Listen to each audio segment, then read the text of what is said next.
আমাদের ধারাবাহিক আলোচনা নাজাতপ্রাপ্ত দলের আকীদা সম্পর্কে চলে আসছে, তার আজকে পর্ব নম্বর 10।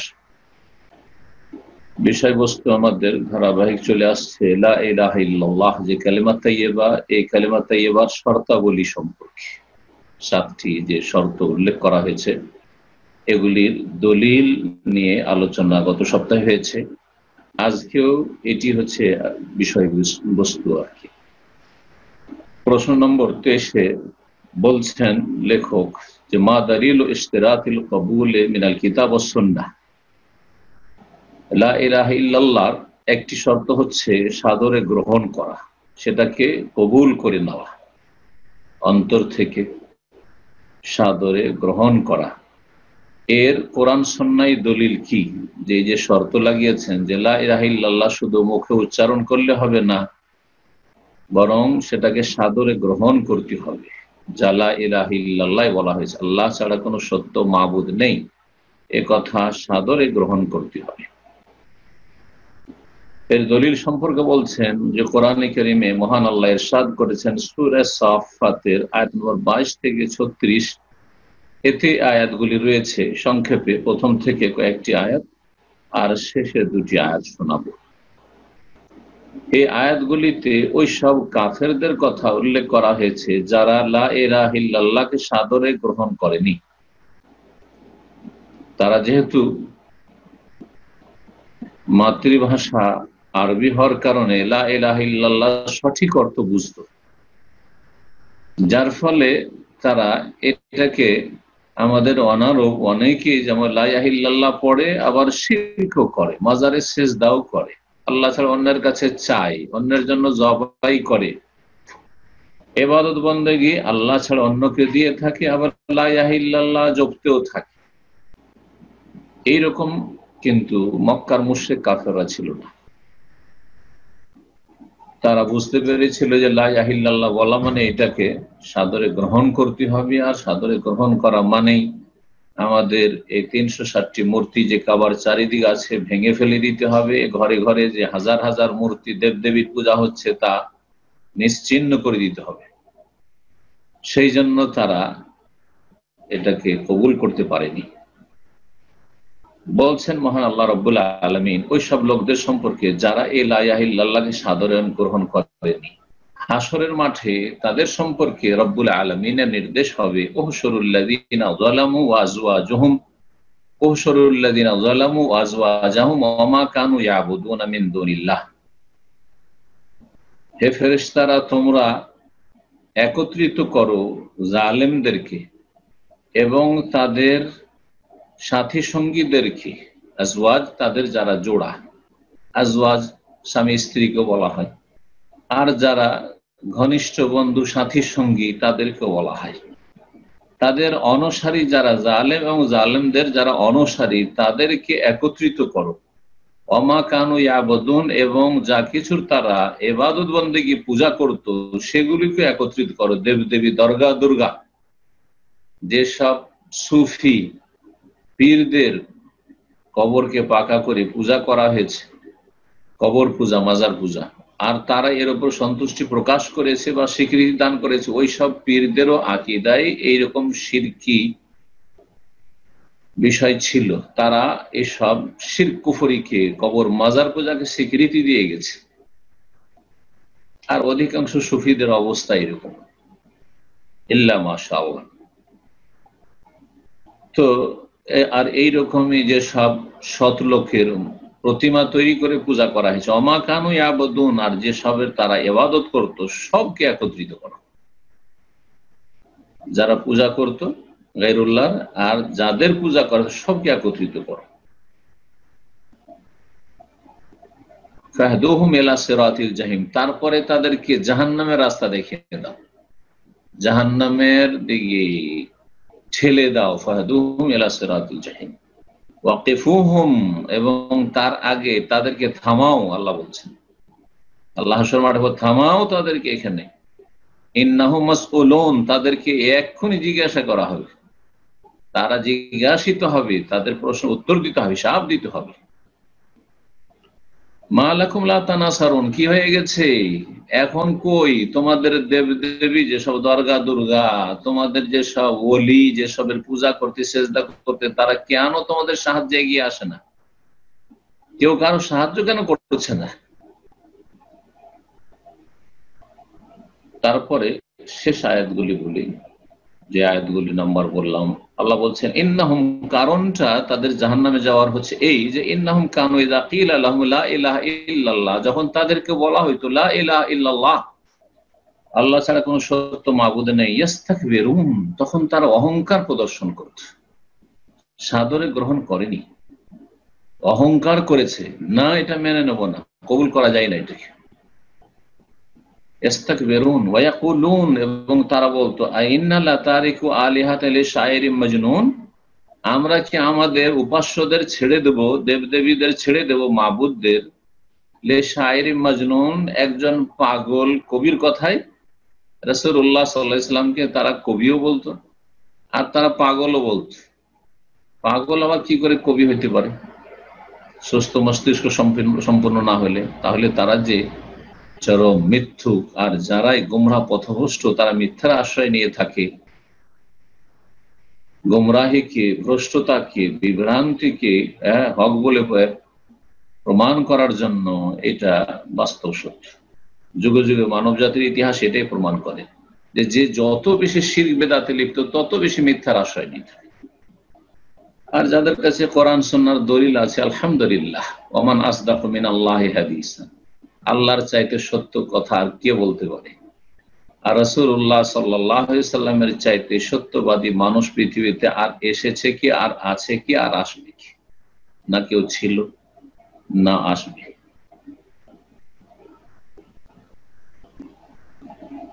এই ছিল আয়াত।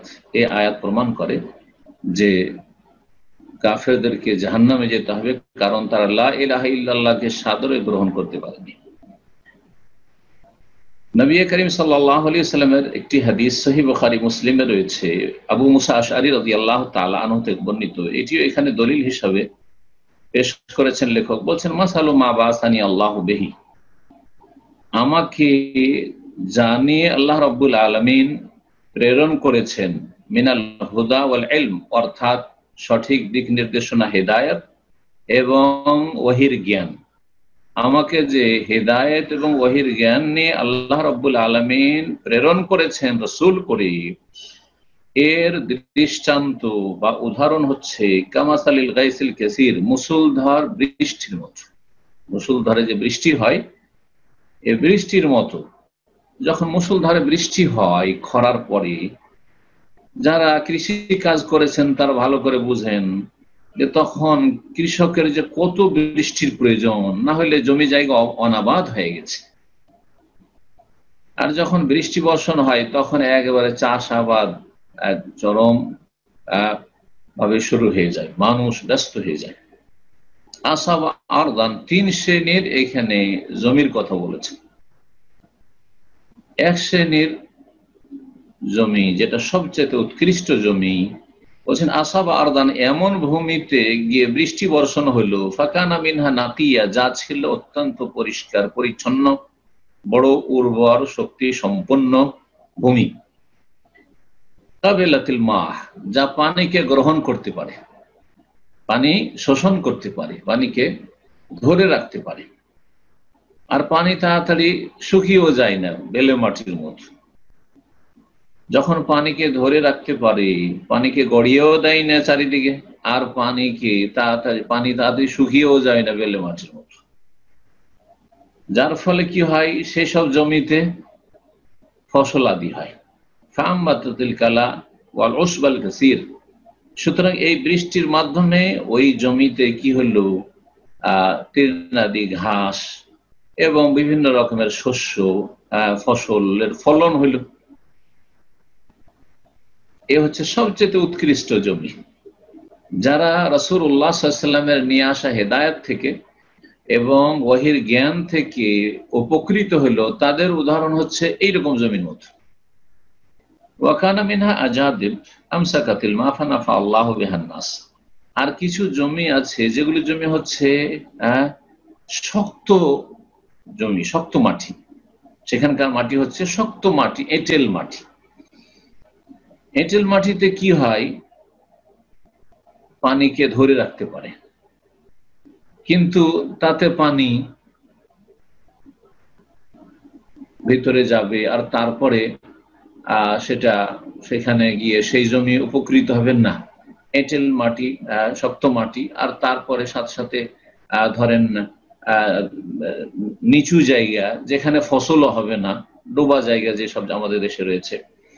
তো এইরকম ধরনের জমি, যার পানি থেকে, যেখানে পানি ধরে রাখতে পারলো সেই জমি, তখন সেই পানি দিয়ে অন্য অন্য লোকেরা উপকৃত, ফানাফা আল্লাহ বিহিন নাস, সেই পানি দিয়ে আল্লাহ অন্যদেরকে উপকৃত করলে আশেপাশে যে জমিগুলি রয়েছে সেই জমি ওয়ালারা উপকৃত হলো। ফাশারিব, নিজেরা পানি পান করতে পারলো, যেমন পুকুরের পানি, জলাশয়ের পানি। ওয়াসাকু, এবং গবাদি পশুকে পান করাইতে পারলো বা সেচের কাজ করতে পারলো। ওয়াজারাও, আর ক্ষেত খামার করতে পারলো। এ হচ্ছে দ্বিতীয় প্রকারের জমি। অর্থাৎ এলেম তো তার কাছে আছে, কিন্তু সেই এলেম দিয়ে, ওয়াহির এলেম আছে, এক শ্রেণীর আলেম আছে যাদের এলেম দিয়ে অন্যের উপকার হয়েছে কিন্তু নিজেরা লাভবান হয়, আমল খারাপ। এটা হচ্ছে দ্বিতীয় শ্রেণীর মানুষ, এই জমির মতো। তৃতীয় শ্রেণীর জমির কথা বলছেন, ওয়াসাওয়া মিনহা তায়েফাতান উখরা, আর এক প্রকারের জমিতে বৃষ্টি বর্ষণ হলো। তৃতীয় প্রকারের জমি, ইন্নামা হিয়া কিআন, যে জমি হচ্ছে টিলা জমি, উঁচা জায়গা। লা তুমসিকু মান, পানি ধরেও রাখতে পারে না। ওয়ালা তুমবিতু কালাআন, আর কোন তৃণাদি ঘাস ফসল জন্মাতেও পারে না। এ হচ্ছে তৃতীয় শ্রেণীর সবচেয়ে খারাপ জমি, পানি ধরেও রাখতে পারে না আর সেখানে কোনো ফসলও হয় না। এটা হচ্ছে ওই খারাপ শ্রেণীর মানুষের উদাহরণ, যারা না এলেম শিখতে পারলো, দিনের ওহির জ্ঞান শিখলো, আর না ওহির জ্ঞানের উপর আমলও করলো, না আমল না এলেম, কোনোটাই নেই। বলছেন রাসূলুল্লাহ ফাযালিকা মাসালু মান ফাকাহা ফি দীনিল্লাহি ওয়া নাফাহু, এই হচ্ছে দৃষ্টান্ত ওই সব লোকদের যারা আল্লাহর দ্বীন সম্পর্কে জ্ঞান অর্জন করলো এবং উপকৃত করলো অন্যকে। যদি আপনার জ্ঞান দিয়ে আপনি নিজেও উপকৃত হন, এলেম শিখলেন হিদায়াতের আর ওয়াহির, নিজেও আমল করলেন, তো আপনার কাছে এলমও আছে আর আমলও আছে। সবচেয়ে ভালো জমির সাথে তুলনা করেছে রাসূলুল্লাহ সাল্লাল্লাহু আলাইহি ওয়াসাল্লাম। বলছেন যে এই হচ্ছে দৃষ্টান্ত ওই সব লোকদের যারা আল্লাহর দ্বীন সম্পর্কে জ্ঞান অর্জন করলো আর তাকে উপকৃত করলো। আমি জানিয়ে প্রেরিত হয়েছি বা আমাকে জানিয়ে আল্লাহ প্রেরিত করেছেন তা, অর্থাৎ হেদায়েত এবং ওহির জ্ঞান। আলেমা আল্লামা, নিজেও শিখলো এবং অন্যদেরকে শিখালো। তো নিজে যদি শিখতে পারেন এবং অন্যকে শিখাতে পারেন তো সবচেয়ে ভালো মানুষ। রাসূলুল্লাহ সাল্লাল্লাহু আলাইহি ওয়াসাল্লামের হাদিস সহিহ মুসলিমে রয়েছে, ওসমান রাদিয়াল্লাহু তাআলা আনহু থেকে, আর সবচেয়ে উৎকৃষ্ট ইলম হচ্ছে কোরআনের ইলম। খায়রুকুম মান তাআল্লামাল কোরআন ওয়া আল্লামা, কোরআনের ইলম মানে হচ্ছে এই নয় যে শুধু কোরআন তেলাওয়াত, এটা প্রাথমিক অবস্থা।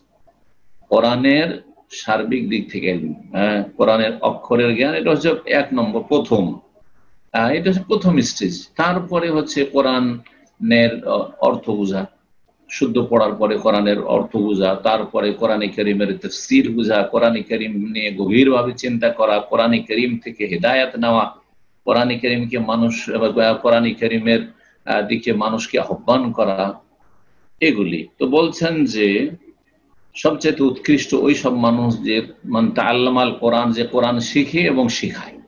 কোরআনে কারীমের সাথে যারা জড়িত তারা সবচেয়ে ভালো মানুষ। রাসূলুল্লাহ সাল্লাল্লাহু আলাইহি ওয়াসাল্লামের দাওয়াত থেকে সবচেয়ে বেশি লাভবান তারা। ওয়া মাসালু মান লাম ইয়ারফা বিযালিকা রাসান, আর ওই সব লোকের দৃষ্টান্ত রয়েছে এই তিন শ্রেণীর জমির, দুই শ্রেণীর জমিতে যারা মোটে মাথা উঠিয়ে দেখলো না, ভ্রুক্ষেপই করলো না যে নবী কি নিয়ে এসেছেন আর কি বলতে চেয়েছেন, কোরআনে কারীমে কি আছে, আর রাসূলুল্লাহ সাল্লাল্লাহু আলাইহি ওয়াসাল্লামের হাদিসে কি আছে, সিরাতুন নবী, নবীর জীবনীতে কি আছে, লাম ইয়ারফা বিযালিকা রাসা, ও ভুরুক্ষেপই করলো না, বেপরোয়া থেকে গেল। ওয়ালাম ইয়াকবাল হুদাল্লাহ, এবং আল্লাহর হেদায়েতকে কবুল করলো না, সাদরে গ্রহণ করলো না। আল্লাযী উরসিলতু বিহি, জানি আমি প্রেরিত হয়েছি, জানি আমি প্রেরিত হয়েছি। তাহলে এখানে স্পষ্ট হাদিসে এই বাক্যটি এসেছে যে আল্লাহর হেদায়েতকে কবুল করলো না। আল্লাহর হেদায়েতকে কেউ যদি কবুল না করে আর শুধু পড়ে লা ইলাহা ইল্লাল্লাহ, লা ইলাহা ইল্লাল্লাহ, লা ইলাহা ইল্লাল্লাহ, কিন্তু তৌহিদই কবুল করলো না। যদি বলেন যে মাজারে সেজদা করা যাবে না, বলছে ওয়াহাবি, সবচেয়ে নিকৃষ্ট সৃষ্টি হচ্ছে ওয়াহাবি। হ্যাঁ, অলি আলিয়ার এহতেরাম করে না, হ্যাঁ, আল্লাহর ওলিদের সম্মান করে না, গোস্তাখে রসুল, হ্যাঁ, নবীর শানে বেয়াদবি করে। জি হ্যাঁ, এইসব কথা এক শ্রেণীর লোকেরা বলে যারা কালেমাও পড়ে। এই কালেমা কোনো কাজে আসবে না, কারণ এরা সাদরে গ্রহণ করতে পারেনি লা ইলাহা ইল্লাল্লাহ।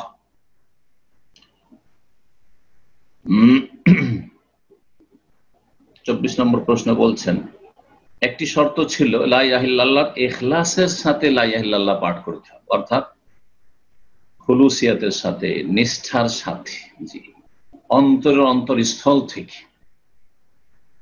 মনে প্রাণে পড়তে হবে, শুধু মুখে পড়লে হবে না। ইখলাস, যেন কোনো ভেজাল না থাকে।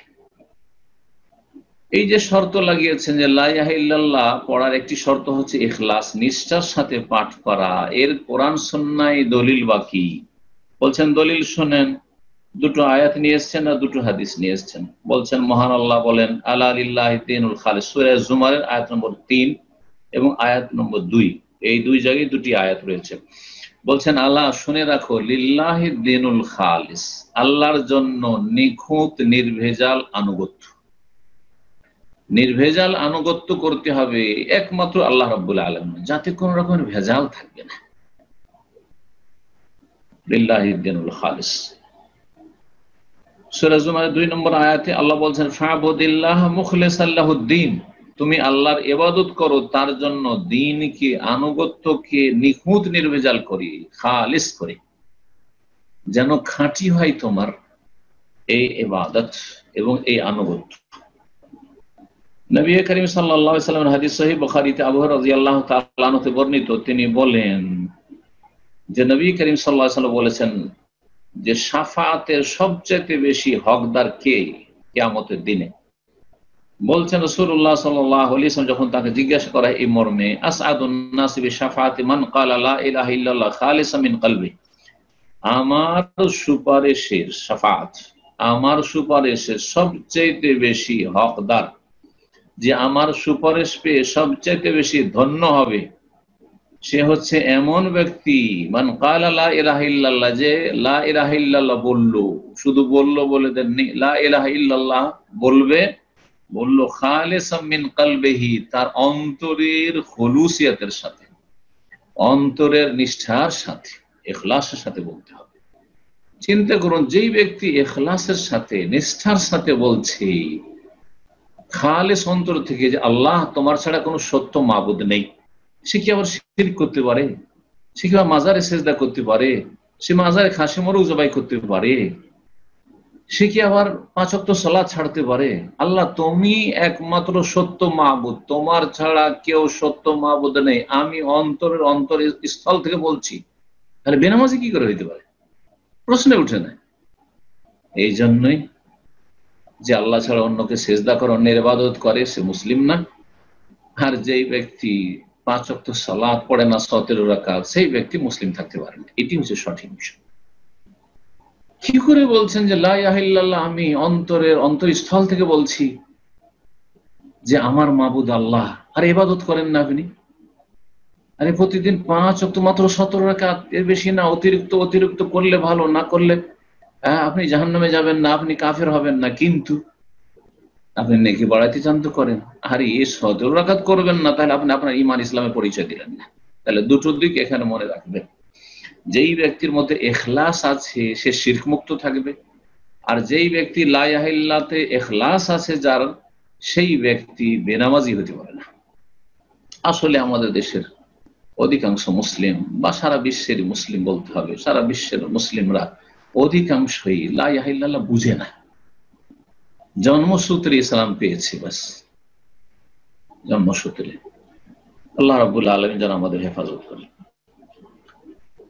নবী করিম সাল্লাল্লাহু আলাইহি ওয়াসাল্লামের দ্বিতীয় হাদিস, ইতবান বিন মালিক রাদিয়াল্লাহু তাআলা আনহু থেকে বর্ণিত হাদিস, তাও সহিহ বুখারী মুসনাদ আহমদে রয়েছে। রাসূলুল্লাহ সাল্লাল্লাহু আলাইহি ওয়াসাল্লাম বলেন, ইন্নাল্লাহ তাআলা হাররামা আলান নার, নিশ্চয় আল্লাহ রাব্বুল আলামিন জাহান্নামের উপর হারাম করেছেন এমন ব্যক্তিকে, মান ক্বালা লা ইলাহা ইল্লাল্লাহ, যে বলে লা ইলাহা ইল্লাল্লাহ।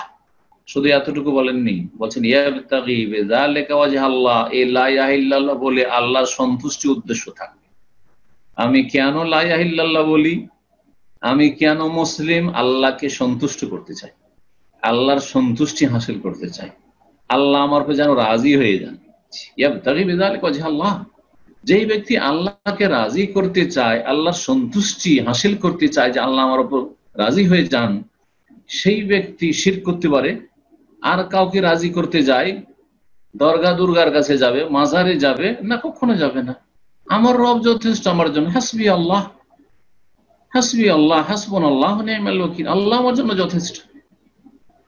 সেই ব্যক্তি বেনামাজি হতে পারে, যে আল্লাহকে রাজি করতে চাইবে, 5 বার হাজিরা দিতে পারলো না, 5 বার শুধু হাজিরা দিতে রবের সামনে, যাতে সম্পর্কটা ঠিক থাকে দৈনিক। ইয়াবতাগি বিযালিকা ওয়াজহাল্লাহ। 25 নম্বর প্রশ্ন, সেটা হচ্ছে লা ইলাহা ইল্লাল্লাহর একটি শর্ত আমরা আলোচনা করেছিলাম, যে লা ইলাহা ইল্লাল্লাহ অন্তরের সততার সাথে পড়তে হবে, মানে সত্যবাদী হইতে হবে। আপনি যেন এই লা ইলাহা ইল্লাল্লাহ বলায় মিথ্যাবাদী না হন, আপনি যেন কপট মুনাফিক না হন, যে মুখে এক কথা বলছেন আর ভিতরে আর এক কথা, এমনটা না। নেফাকের পরিপন্থী হচ্ছে সততা, যে মুনাফিক তার অন্তরে এক আর মুখে এক। তো আপনি যখন লা ইলাহা ইল্লাল্লাহ বলছেন মুখে, তো অন্তরেও যেন সততা থাকে।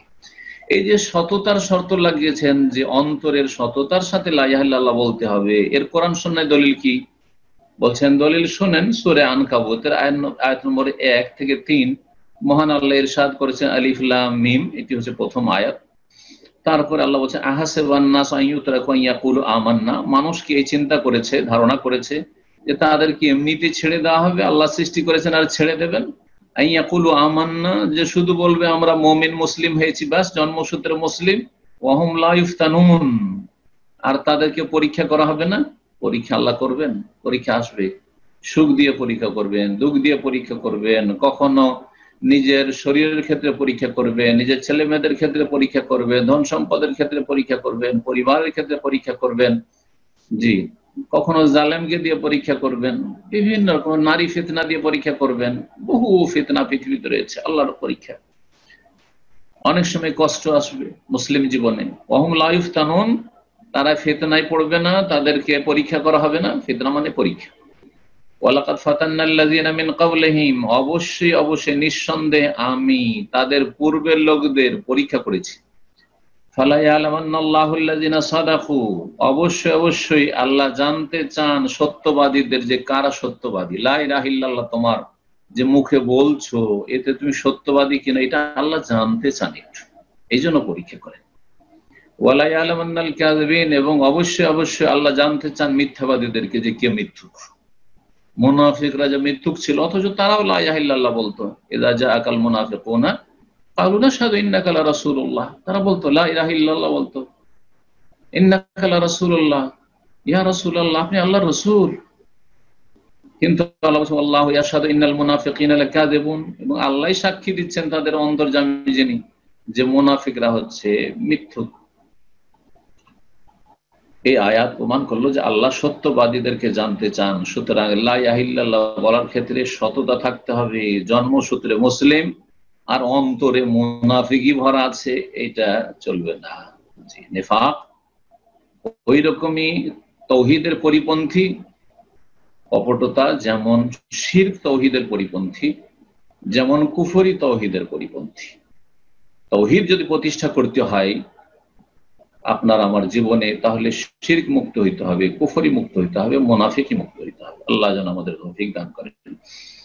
আল্লাহ আমাদের দিনের উপর ইস্তেকামা দান করেন। হাদিস এই ক্ষেত্রে দুটি নিয়ে এসেছেন। প্রথম হাদিস, নবী করিম সাল্লাল্লাহু আলাইহি ওয়াসাল্লাম বলেন, মা মিন আহাদিন ইয়াশহাদু আল্লা ইলাহা ইল্লাল্লাহ ওয়া আন্না মুহাম্মাদুর রাসূলুল্লাহ সিদকাম মিন কলবিহি ইল্লা হারামাহুল্লাহু আলান নার। এই হাদিসটি লম্বা হাদিস। আনাস বিন মালিক রাদিয়াল্লাহু তাআলা আনহু থেকে বর্ণিত, মুআয রাদিয়াল্লাহু তাআলা রাসূলুল্লাহ সাল্লাল্লাহু আলাইহি ওয়াসাল্লাম বাহনের পিছনে বসেছিলেন কোন এক সময়। বললেন নবী সাল্লাল্লাহু আলাইহি ওয়াসাল্লাম, ইয়া মুআয, হে মুআয। বললেন সাহাবী, লাব্বাইক ওয়া সাআদাক, ইয়া রাসূলুল্লাহ, হাজির আছি বলুন। ইয়া মুআয, লাব্বাইক ইয়া রাসূলুল্লাহ ওয়া সাআদাক, তিনবার করে বললেন। তারপরে রাসূলুল্লাহ সাল্লাল্লাহু আলাইহি ওয়াসাল্লাম বললেন, মা মিন আহাদিন ইয়াশহাদু আল্লা ইলাহা ইল্লাল্লাহ, যে কোনো বান্দা, যে কোনো ব্যক্তি যদি সাক্ষ্য প্রদান করে যে আল্লাহ ছাড়া কোনো সত্য মাবুদ নেই, ওয়া আন্না মুহাম্মাদুর রাসূলুল্লাহ, আর মুহাম্মদ সাল্লাল্লাহু আলাইহি ওয়াসাল্লাম আল্লাহর রাসূল, সিদকাম মিন কলবিহি, অন্তরের সততার সাথে, অন্তরে যেন সততা থাকে, মিথ্যার আশয় না নেই। যদি অন্তরের সততার সাথে লা ইলাহা ইল্লাল্লাহ বলে, তাহলে ইল্লা হারামাহুল্লাহু আলান নার, তাকে আল্লাহ জাহান্নামের উপর হারাম করে দেবেন। তাহলে অন্তরে যদি কপটতা থাকে তাহলে জাহান্নামের ইন্ধন বানাবেন। আল্লাহ ইয়া রাসূলুল্লাহ, তখন মুআয বিন জাবাল বললেন যে এ তো বড়ই সুসংবাদ, হে আল্লাহ রাসূল, আফালা উখবিরু বিহিন নাস, আচ্ছা লোকজনকে আমি বলে দিই না হয়, ফায়াস্তাবশিরু, মানুষ খুশি হবে, আনন্দ ভোগ করবে। আল্লাহ, না না এখন বলিও না। এজান ইয়াত্তাকিলু, যদি বলে দাও যে লা ইলাহা ইল্লাল্লাহ অন্তরের সততার সাথে বললে আল্লাহ জাহান্নামের উপর হারাম করবেন, তাহলে মানুষ অল্প আমলেই ভরসা করে নেবে আর মনে করবে যথেষ্ট হয়ে গেছে। অনেক নফল ইবাদত বন্দিগি আছে, সেগুলিতে আগ্রহী হবে না, বা অনেক গুরুত্বপূর্ণ কাজ আছে সেগুলিতে হয়তো আগ্রহী হবে না, মনে করবে যে এই তাওহীদ আমার যথেষ্ট। কিন্তু তাওহীদের বহিঃপ্রকাশ ঘটতে হবে, যেমনটা বললাম, কমপক্ষে হারাম কাবিরা থেকে বাঁচার মাধ্যমে, আর 5 ওয়াক্ত সালাত আদায়ের মাধ্যমে, অন্যান্য যে ফরজগুলি রয়েছে ফরজগুলি আদায়ের মাধ্যমে। মুআয রাদিয়াল্লাহু তাআলা আনহু ইন্তেকালের সময় এই হাদিসটি শুনিয়ে দিয়েছিলেন, তাআসসুমান, যাতে করে ইলমকে লুকিয়ে রাখার, গোপন করার গুনাহ না হয়ে যায়। আরেকটি হাদিসে এক বেদুইনকে বলেছেন রাসূলুল্লাহ সাল্লাল্লাহু আলাইহি ওয়াসাল্লাম, এই হাদিসটি আপনার সহিহ মুসলিমের হাদিস, মুআয বিন জাবাল রাদিয়াল্লাহু আনহু হাদিস সহিহ মুসলিমের। আর বেদুইনের হাদিস যেটি বলছি আর এই দিয়ে আলোচনা শেষ করব, তা হচ্ছে সহিহ বুখারীর হাদিস এবং সহিহ মুসলিমের হাদিস। রাসূলুল্লাহ সাল্লাল্লাহু আলাইহি ওয়াসাল্লাম, একজন বেদুইন নিউ মুসলিম, নতুন মুসলমান হলো, আর তারপরে সেই ব্যক্তিকে সংক্ষেপে ইসলামের যে ফরজগুলি 5 ওয়াক্ত সালাত শিখিয়ে দিলেন, যাকাতের কথা বললেন, সিয়ামের কথা বললেন। তারপরে সেই লোক চলে যাচ্ছে, আর তারপরে বলছে, ওয়াল্লাহি লা আযীদু আলাইহা ওয়ালা আনকুসু মিনহা, আল্লাহর শপথ করে বলছি এর বেশিও করব না আর কমও করব না। যা বলে দিলেন আমার রাসূল সাল্লাল্লাহু আলাইহি ওয়াসাল্লাম, এতে বাড়তিও করব না আর কমতিও করব না। ফাকালা রাসূলুল্লাহ বললেন, আফলাহা ইন সাদাকা, যদি সে সত্য কথা বলে থাকে তাহলে সে সফল হয়ে গেল, সফলতা লাভ করবে। সে যদি সত্য কথা বলে তাহলে সফলতা লাভ করলো। জি, এখানে যে সাদাকা রয়েছে, সত্যবাদী, তাহলে বোঝা গেল যে একজন লোক যখনই লা ইলাহা ইল্লাল্লাহ পড়বে, যে নিউ মুসলিম হলো, অথবা জন্মসূত্রে লা ইলাহা ইল্লাল্লাহ সে পেয়েছে, সেটাকে সংরক্ষণ করবে, সেটার হেফাজত করবে, তাহলে তাকে সত্যবাদী হইতে হবে, তার কালিমায় সত্যবাদী হইতে হবে। আল্লাহ রাব্বুল আলামিনের কাছে দোয়া করি, আল্লাহ যেন আমাদেরকে সত্যিকার মুসলিম ঈমানদার হওয়ার তৌফিক দান করেন, তাকওয়া অর্জনের তৌফিক দান করেন, এবং দ্বীনের উপর আল্লাহ যেন অটলতা দান করেন। আল্লাহ রাব্বুল আলামিন গুমরাহি থেকে, ফিতনা থেকে আমাদের যেন হেফাজত করেন। যেসব ভাই বোনেরা আজকের আলোচনায় হাজির হয়েছে, আল্লাহ তাদের দুনিয়া আখিরাতের সার্বিক কল্যাণ করেন, এবং আল্লাহ রাব্বুল আলামিন তাদের ছেলে মেয়েদের ভালো তরবিয়তের, ইসলামী তরবিয়তের তৌফিক দান করেন। ওয়া সাল্লাল্লাহু আলা নবিয়িনা মুহাম্মদ ওয়া আলা আলিহি ওয়া সাহবিহি আজমাইন।